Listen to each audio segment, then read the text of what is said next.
اللہ اکبر۔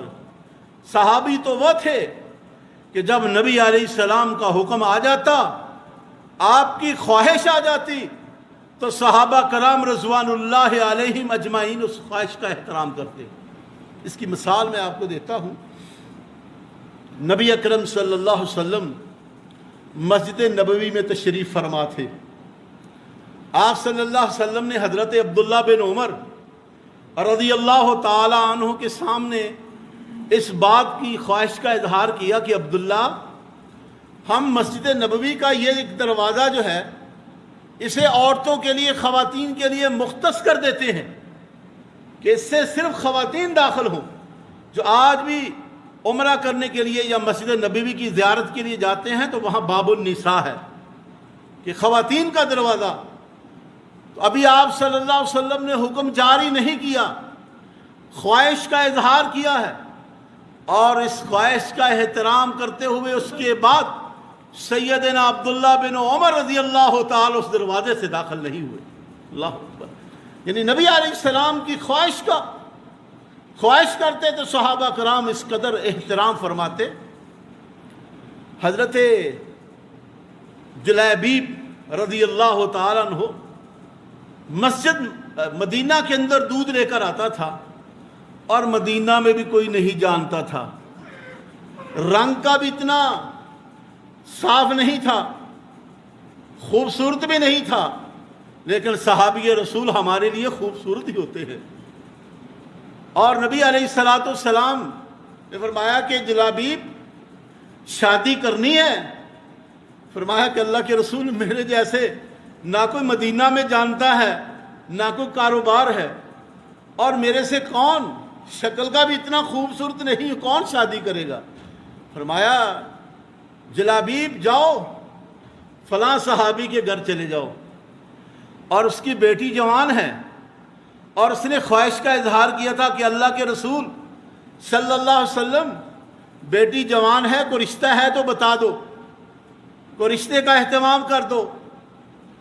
اور صحابہ کرام رضوان اللہ علیہم اجمعین کی انتہائی خواہش یہ ہوتی کہ اللہ کے رسول صلی اللہ علیہ وسلم سے کسی طریقہ سے ہمارا رشتہ قائم ہو جائے۔ اللہ اکبر۔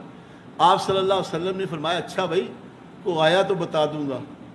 جلابیب آئے، فرمایا جاؤ فلاں کے گھر چلے جاؤ اور کہو کہ اللہ کے رسول نے بھیجا ہے، رشتہ لینا ہے۔ اللہ، آج کوئی بیچ کے دیکھے یا ایسے کو ڈائریکٹ جا کر دیکھے، کہہ کے سر نہ پھاڑ دے دو، یا شاید اس کی گردن ہی ادار دو، تم کون ہوتے ہو ہماری بیٹی کا رشتہ مانگنے والے؟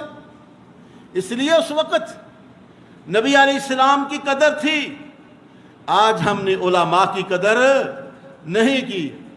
آج تو ہم کسی عالم دین کو، کسی آدمی کو بھیج دے، بھئی یہ غریب ہے اس کی مدد کرو، تو ہم کیا آگے سے جواب دیتے ہیں؟ ہماری اوقات یہ ہے، ہماری حیثیت یہ ہے۔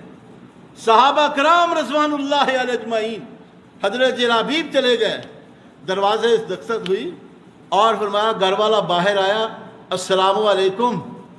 وعلیکم السلام، اللہ کے رسول نے بھیجا ہے، سلام بھیجا ہے، اور میں بیٹی کا رشتہ لینے کے لیے آیا ہوں۔ شکل دیکھ کے کہنے لگے کہ اللہ کے رسول صلی اللہ علیہ وسلم سے کہا تھا، لیکن یہ بھی نہیں کہا تھا کہ ایسے ہی بیٹی کو دے دیں۔ اور بیٹی پیچھے میاں بیوی باتیں کر رہے ہیں کہ اس طرح کہ اللہ کے رسول نے بھیجا ہے، مختصر یہ کہ باتیں کر رہے ہیں، اور کہنے لگے بیوی کو اتنا خوبصورت نہیں ہے۔ بیٹی سن رہی تھی اور انکار کرنے لگے، کہنے لگی رک جاؤ، یہ رشتہ کس نے بھیجا ہے؟ فرمایا اللہ کے رسول نے بھیجا ہے۔ فرمایا آنے والے کو نہ دیکھو، بھیجنے والے کو دیکھو، کس نے بھیجا ہے۔ اور پھر وہ جلابیب اور وہ خاتون، اللہ نے برکت کی دعا کی، اور وہ خاتون جس نے اللہ کے رسول کی بات کو تسلیم کیا، آپ کے حکم کو مانا، اللہ نے دنیا کی بہترین برکتیں عطا فرمائی۔ اور کہا جاتا ہے کہ مدینہ کے اندر سب سے زیادہ اللہ کی راہ میں خرچ کرنے والی جلابیب کی بیوی تھی۔ اللہ اکبر۔ اور وہ جلابیب جنگ میں شہید ہو جاتے ہیں۔ آپ فرماتے ہیں کہ جاؤ تلاش کرو، ہمیں ایک بندہ نظر نہیں آتا۔ لوگ لاشوں میں ڈھونڈتے ہیں، فرمایا اللہ کے رسول کوئی نہیں.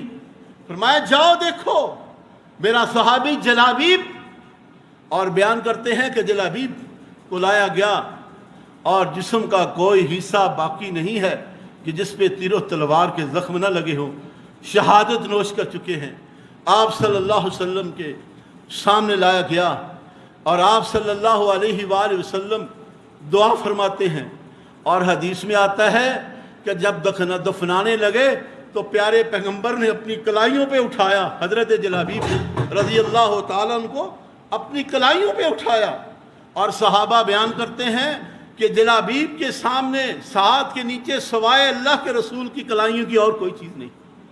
تو یہ ہے بھائیو جو اللہ کے رسول صلی اللہ علیہ وسلم کی بات کو مانتا ہے اور صحابہ کے اندر کس قدر اطاعت رسول صلی اللہ علیہ وآلہ وسلم کا جذبہ تھا.